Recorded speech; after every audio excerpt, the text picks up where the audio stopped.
And so like, I guess my point is I've seen over and over and over and over that money is not the end goal, but the cash flow should provide us the independence to do what we want, but we have to know what we want. And it has to be the right goal that aligns with what the person wants. Welcome to the Agency Profit Podcast, a show dedicated to going deep space on agency operations, which is just as nerdy as it sounds. I'm your host, Marcel. I'm the CEO of Parakeeto, a firm that helps digital and creative agencies measure and improve their profitability. Join me as I interview some of the smartest thought leaders and agency owners in our space and go deep into operations, metrics, and all the other things you need to get right so you can spend less time worrying about operations and more time executing on your vision. Hello, everyone, and welcome back to the Agency Profit Podcast.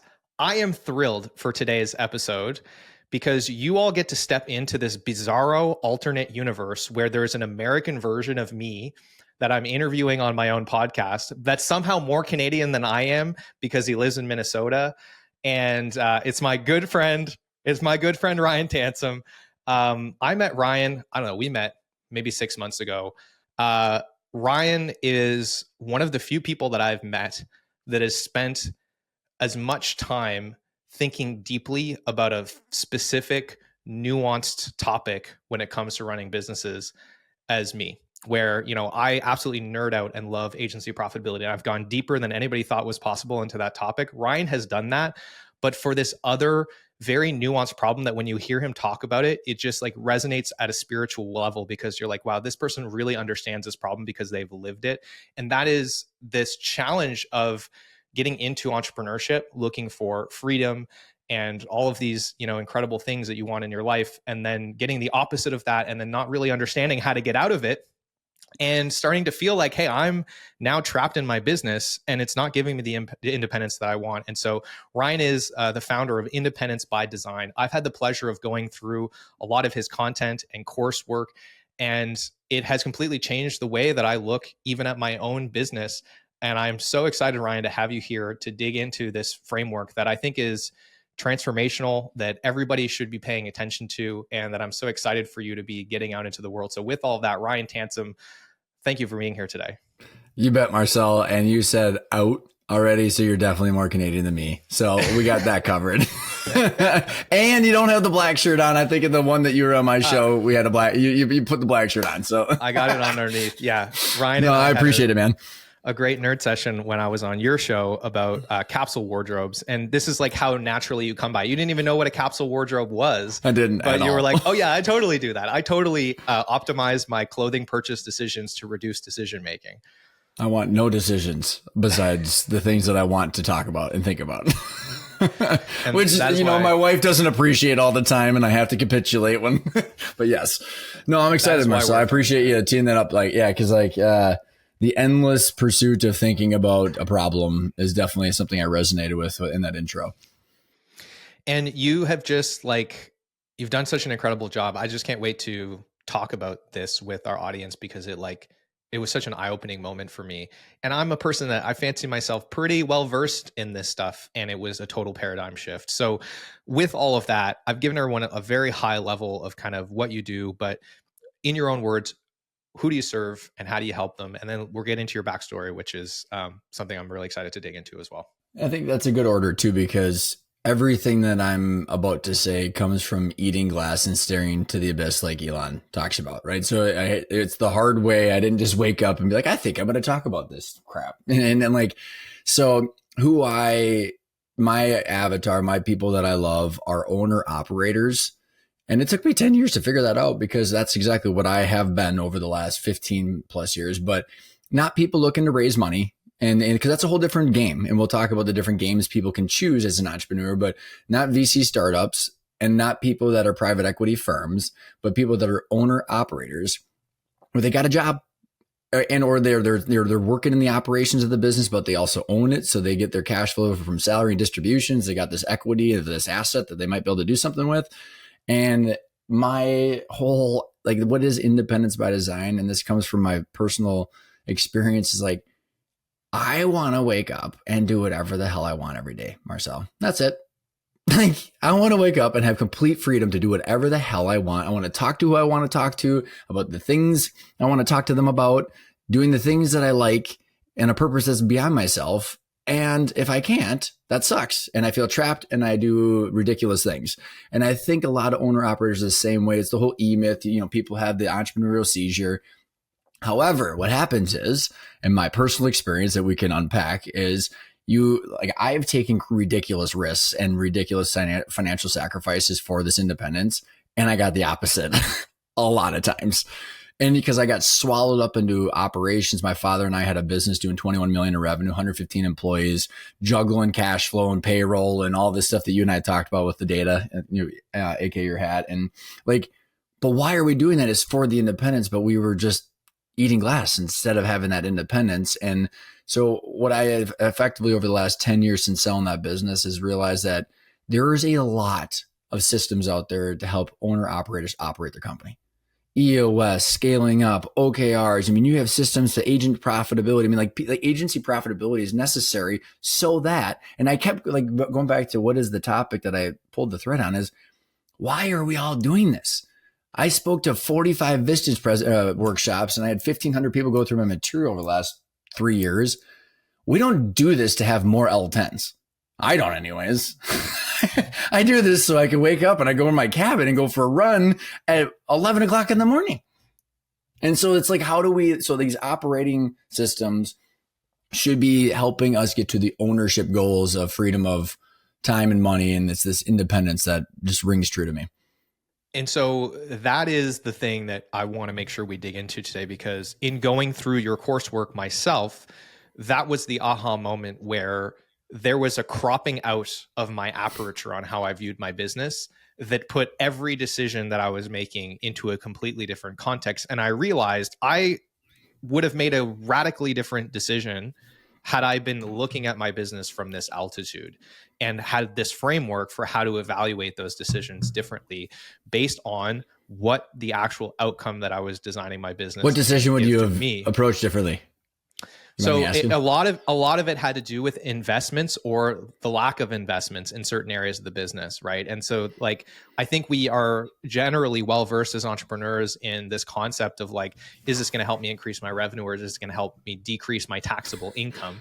But in terms of thinking about how does this actually influence the equity valuation of my business, and how does that fit into the timeline by which I want to achieve a certain outcome so that I can liquidate the business or get so much cash flow from it, or whatever the other options are, not having that aperture removed a bunch of options or ways of thinking, or a lot of maybe the fear and short-sightedness of investments that existed when I didn't have that aperture. So that's the thing I want to talk about, is this complete paradigm shift, right? Around what is the framework, which is understand the game, choose your game, play the game. Let's start with understanding the game. What is the game that we're all playing, and how do we think about it differently? You said it in a way more sophisticated way than one of my entrepreneurs that went through the material. He's like, dude, that was like taking the red pill in the Matrix, Ryan. That's another good way to put it. Yeah. I don't even think I can spell aperture or whatever. And I totally, but that's exactly what it is, Marcel. And it's been an absolute son of a bitch to figure out how to market this up until the last. I mean, just recently I stepped down from my third company since the family business. So I've had 3 businesses since I sold, and it really had this first aha moment. But when you talked about what is the framework, and there's 3 steps and 3 phases to help people go from if you think about, there's this the red pill, but then what? And it took me a long time to figure out, but then what? But what is the aha? And this is really where it ties into step 1, which is understand the game. We're I don't know about you, but when I go talk to other entrepreneurs and everybody's measuring themselves about the Inc. 5000, the fastest 50, and how many employees they got and how much revenue they got, I go, who gives a crap? My father and I had a $21 million business, Inc. 5000, fastest 50. In 2009, we lost $940,000. And if we would have sold the business in 2009, Marcel, we would have owed the bank $2.5 million. But we got to brag to our buddies. And I can tell you what, we were not having fun. So what the hell are we doing here? Like, it's ridiculous. And so like when I break down to like what understand the game, like I'm a person and all these entrepreneurs are people. And that's why it's not VC startups and not private equity firms, because they have different motives for their company. Owner operators, like I wanted to wake up and I remember sitting in traffic on the way in, and we could talk about the family business, but we sold copiers. And then I built out the IT services and the software automation and all this stuff. But we sold in service copiers and IT services and all this stuff. And I remember sitting in traffic on the way into work, wearing a suit and tie, having to have clean shaven. I was 22. I was like, this sucks. Like, I want nothing to be doing in traffic at 7:30. I didn't get a workout in, all this stuff. And I'm like, what am I doing here? And so it's like this whole, like when I pulled that thread after 15 years, it's like, I want to wake up and do whatever I want. And there was milestones where after I sold the business, I just said, I'm never going to shave again. I'm never going to wear a suit again. And I've only worn a suit twice, and I was actually the best man in a wedding. But like, other than that, no suit, haven't shaved in a decade. And like, but it was like, I'm going to work out every single morning. I'm not going to have anything impact anything before 8:30. And so there were certain like milestones at time that I got, but like this understand the game is like, okay, what are we solving for? You as a person, Marcel, like what is it the hell that you're trying to solve for your time that you spend every day? And Martel, buy your time back. I mean, like, I think there's a lot of people that are starting to kind of get to this point of like, time is important. And there's a person behind this, not just some, C Corp LLC or whatever the hell it is. It's like, okay, what is the owner operator trying to solve for? And then the second part of that understand the game is revenue and net income don't mean shit. Like, it's at the end of the day, I just told you that I had 21 million in revenue. I mean, even if we had a net income that was positive, which we eventually turned it around, I can explain that. But like the way a company is valued is cash flow, which is a lot of times is normalized EBITDA, which is a proxy for cash flow, times a multiple, which is the number of years of cash flow someone's willing to pay you based on the risk of that cash flow. And then you got to factor in debt for equity valuation. Those three KPIs, it's the private equity playbook, and you don't have to be private equity to look at those three numbers. Normalized EBITDA, which is cash flow, times a multiple, the years of cash flow, factor in your debt. That's what matters when you go sell your asset. But I think then going back to understanding the game, Marcel, it's like, okay, every day I wake up, and this is one of the reasons that I personally decided that my last company was not a fit for me. There was a good business. I mean, my partners are doing a lot of good stuff with the clients that we have, but like I was looking at the trade-offs of like income today and the job that it takes to generate that income today versus equity later. Like, unless we have that equity valuation, cash flow equity valuation as a goal, we're just like, I mean, I just told you we did 21 million in revenue. We would have owed the bank money. Like, that's not a goal we should be marching towards. So let's march towards a cash flow equity valuation. And then it brings visibility to the three KPIs. And then that trade-off dynamic of reinvestment versus distributions and how that aligns with what the heck you want, Marcel. And so this is like a really practical point that I want to drive home with the listeners, because I remember it being a big paradigm shift for me, where I've had many conversations with entrepreneurs, and I've also been the entrepreneur that has articulated something like, oh yeah, my goal is to sell the business for $100 million. But which is not it's not a big thing. Like if that's your goal, fine. I just want to know why, right? Right. And so this is the thing that in your coursework and in our conversations you force. And I think that this is like at a tactical level, a really big component of this is you force the first question, which is why. Why do you need $100 million? Right? So let's reverse engineer the lifestyle that I want and how much money I actually need as a lump sum after taxes, et cetera, to finance that lifestyle, because I might not need $100 million. I might only need 10 to get the lifestyle that I want. That's an insight, because maybe I could do that next year. So that's the first. What if you got the cash flow? What if you got the cash flow from your company without having a job and you didn't need to sell it? Right. So that's the first big thing, is like reverse engineering, not just like what's the outcome that my ego wants to say out loud to people because of this dick measuring competition that we're all in as entrepreneurs. 100%. Right. But then the other side of that is, okay, now we know what you actually need in order to finance your lifestyle. How do we get there? And like, let's decide on a conservative methodology for valuing the business, because The that cash could flow be valuation. We can get back to like a rule of thumb that I have for that, but keep going. totally. And then we have a new lens to look at decisions that we make in the business on, which is more nuanced, but much more thoughtful than just EBITDA and revenue. It has this third component now of like, oh, actually, there are things that I can spend money on that kind of go on the balance sheet, or that are $1 spent today, but I'm going to make 10 of them back when we look at the equity value of the company. So those two tactical things of saying, let's actually write down what the life that I want to live is and what it will cost to do that, so I can understand what the outcome is, and then have a timeline on that, so I can now evaluate decisions in the business differently. That was huge for me. Well, that's awesome, man. And like, let's give a couple of practical examples and stories about this. And again, we're put to give us some context. We're in step one, which is understand the game, which is what are you solving for, right? Like, because a lot of time, I mean, I was on a call with an entrepreneur last week, Marcel, and she goes, "I love that because I'm winning at a game that I don't want to play." It's like, been there, but like, so it's like, okay, what do you want out of your? It's this time money trade off. Right? Money is not the goal. Money should facilitate your freedom of time. Well, you need cash. You need sustainable cash flow and a net worth to protect that cash flow so you can do what you want. That's what money is. And why did I come to this conclusion?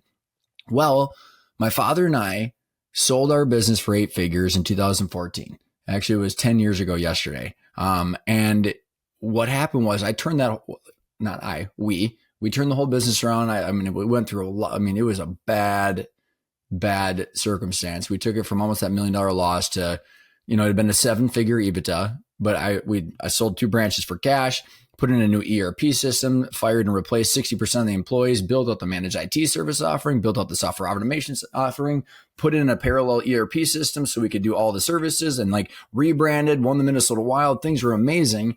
And he wanted out. But no one knows what they mean when they say that, Marcel. It's like, I want out. It's like, now I ask this question, out of what? Your job or your asset? People are like, what do you mean?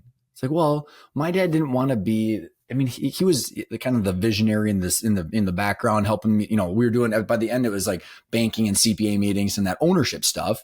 But he wanted, effectively, if you could have said to Corey, you make $400,000 a year and you don't have to worry about shit, and we have a way of measuring and monitoring the intrinsic value of the company, and we can project out your distributions no matter what, I'd still have the company. I'd have a $100 million company right now, but we didn't know any of this stuff. So for a year and a half, I talked to bankers and CPA. I didn't know any of this stuff. And then my dad was sitting down with beers with me. He's like, dude, I want my money. I never want to talk about copiers again. Sorry, Ryan, you're young. You'll figure it out. I was like, I get it. I tried everything. So we sold it.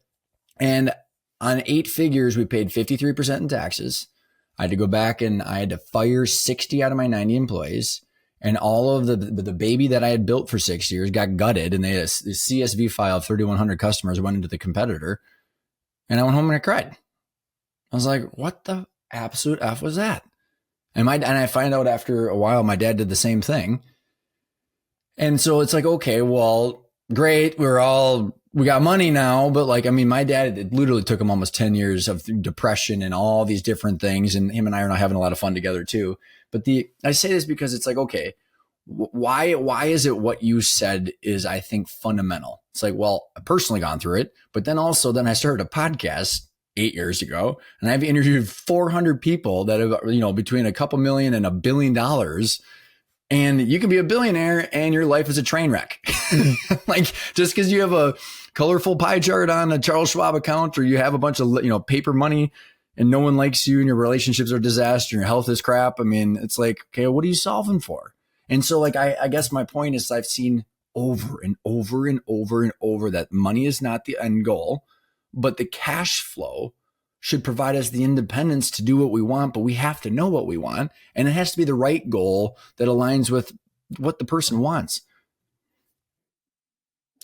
And therein lies point number 1, which is understand the game.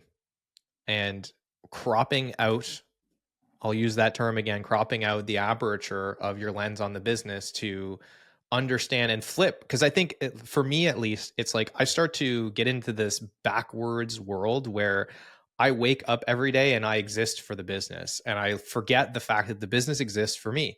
And so I need to zoom out until I can see that again. and then put it into context and be very clear about, okay, what do I actually want? What is the purpose that this business serves? And I think that leads us into the next conversation, which is, okay, now that I have some clarity on that point, then it's a question of saying, okay, let's choose the game.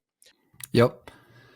Do you and before we jump into that, Marcel, I want to go back to this cash flow equity valuation target, just to give people a rule of thumb, because people like get themselves caught, wrapped around the axle with valuations. And I just want to bifurcate like how I think about valuations, which is strategic valuation, which is a buyer is going to come pay you a price.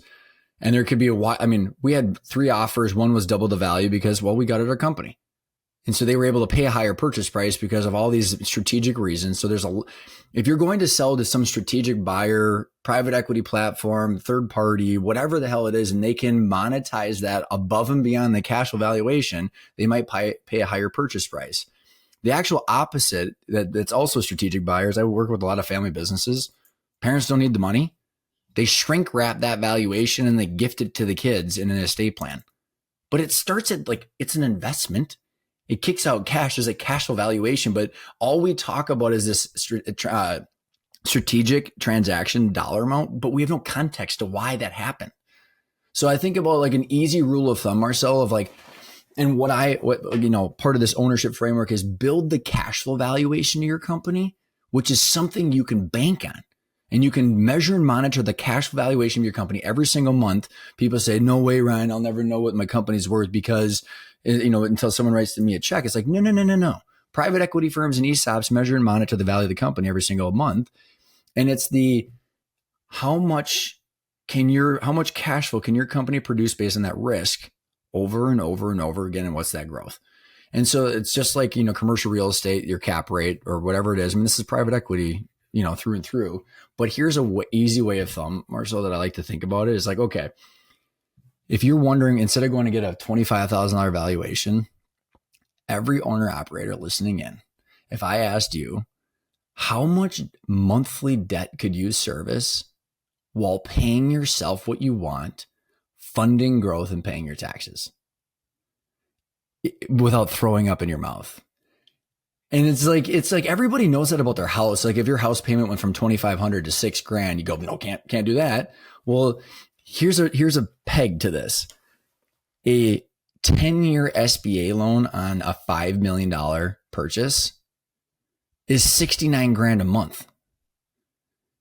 If you go, it's like your company's not worth $5 million then, right? Because like the SBA loan's not going to finance it. If you can't pay that debt service off and pay yourself and pay your taxes, like I don't care what you think. But what we can do, Marcel, is every person listening in can focus on generating what are the 2 KPIs? More cash flow and de-risking that cash flow to make the confidence that everybody has the ability to have the confidence that that monthly debt service is $69,000 a month is fine.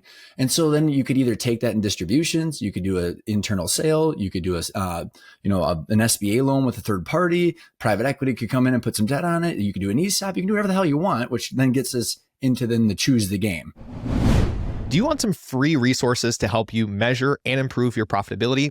If you do, then I want to tell you about our agency profitability toolkit, which you can grab absolutely free in the show notes or by heading to parakeeto.com/toolkit.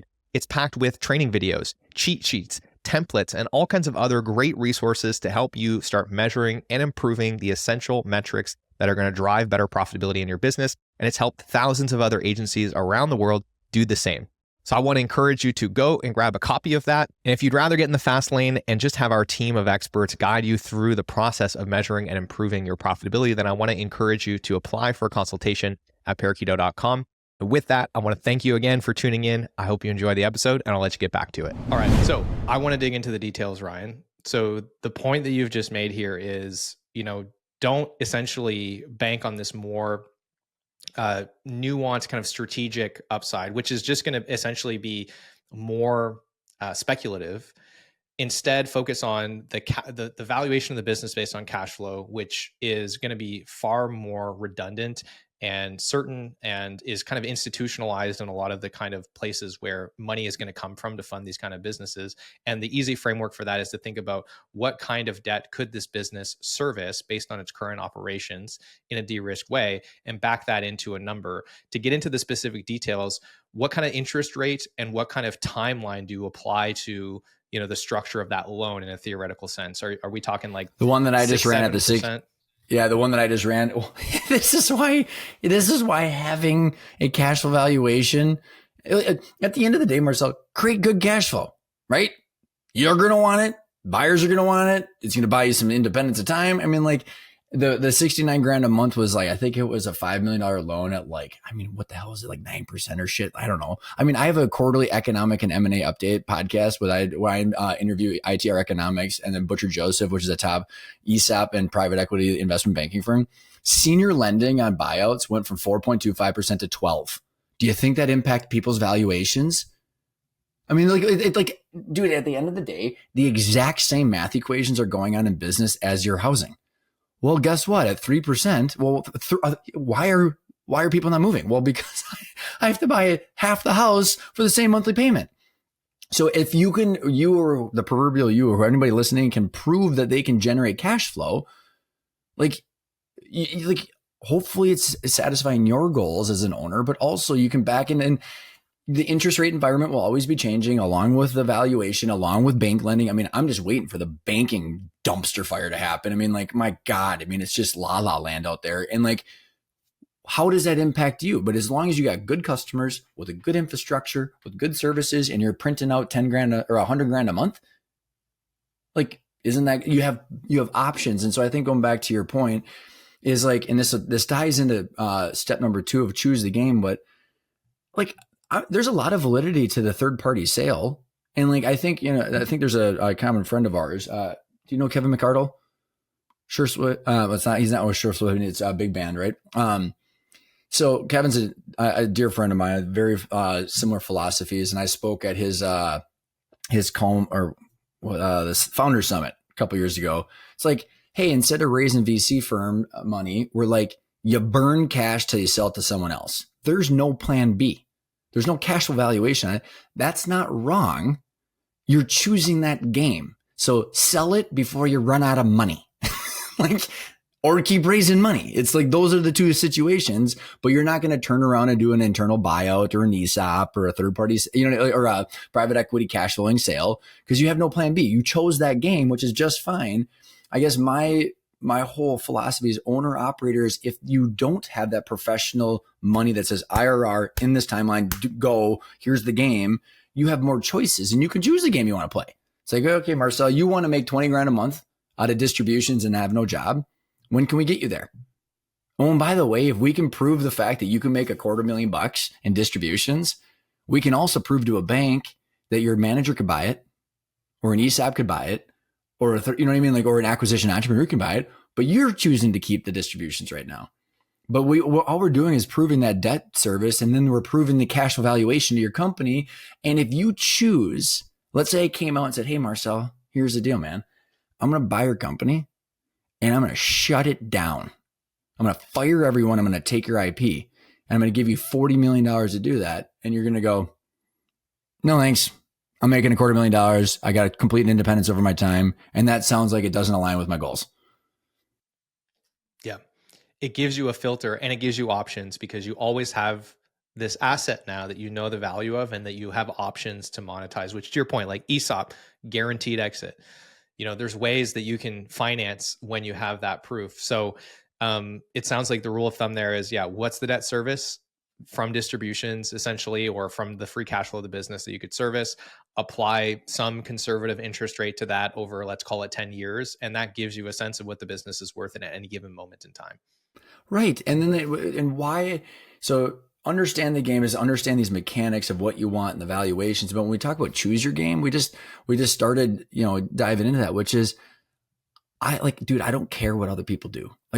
All that happens is my brain breaks. Marcel is someone's like, I want this. And their behavior is completely counterproductive to what they want. It's like, nah, my brain just explodes. But I have no judgment for the people that want to raise money, scale up, and sell to a third party. I have no judgment against someone that wants to have $1 million business where they're making $500,000 a year and work 10 hours a week. Like, all I want is for you or anybody listening and to look at their entrepreneur friend and say, this is what I want.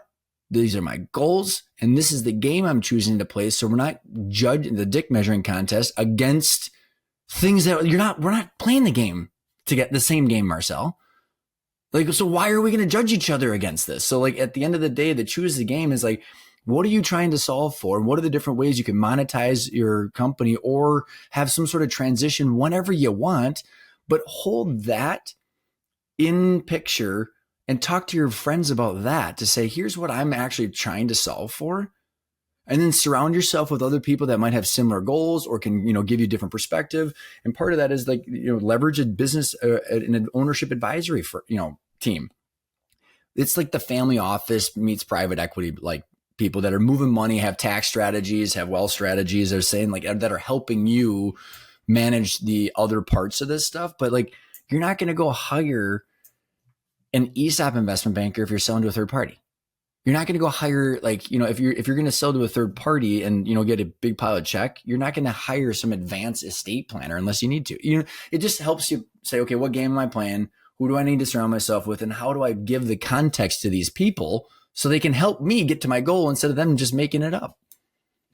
Now, this kind of gets us into, I think, an important point to drive home, which is how would this actually influence and change decision making, which is a really powerful lens to look at this through. And you run through some really great examples of this in your structured content.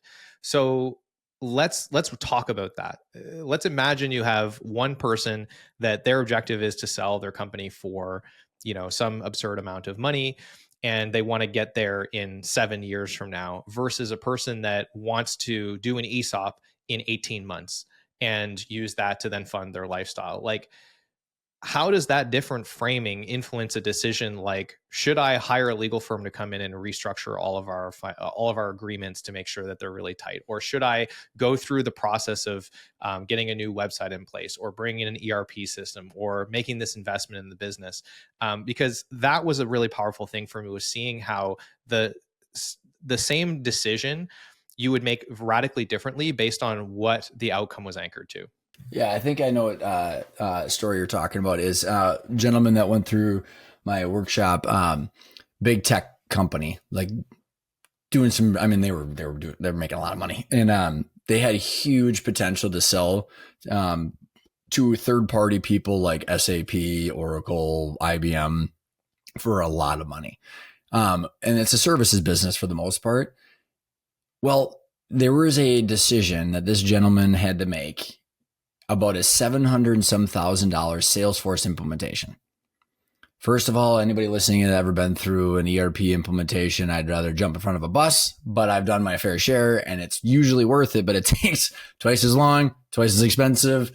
And the reality is, like, why would the decision be different? It's like, okay, well, if this gentleman wanted to do an ESOP, hypothetically, because he was already financially free. Here's like, again, this is why financially free, making enough cash flow, couldn't mess it up. And it was more of the legacy. What does this mean to me in my legacy play?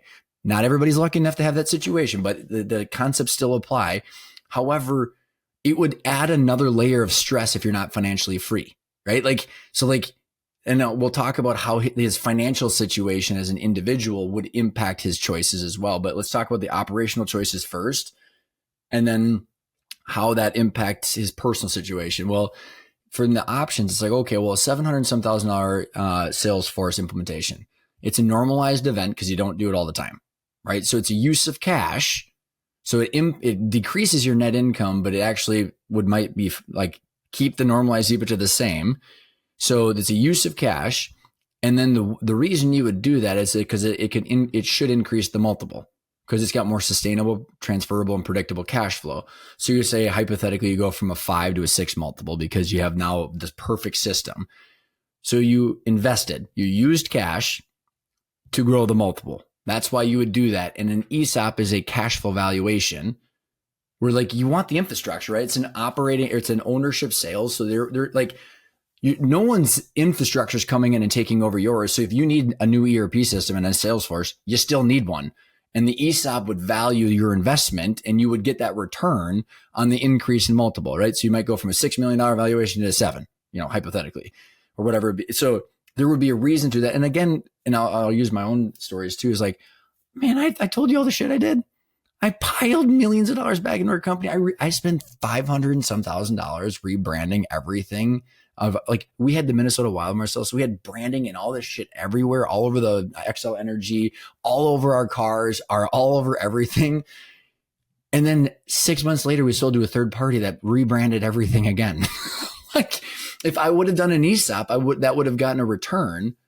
But so going back to the Salesforce, if they were going to sell to IBM, they're not going to do that because you're not going to get the payout, right?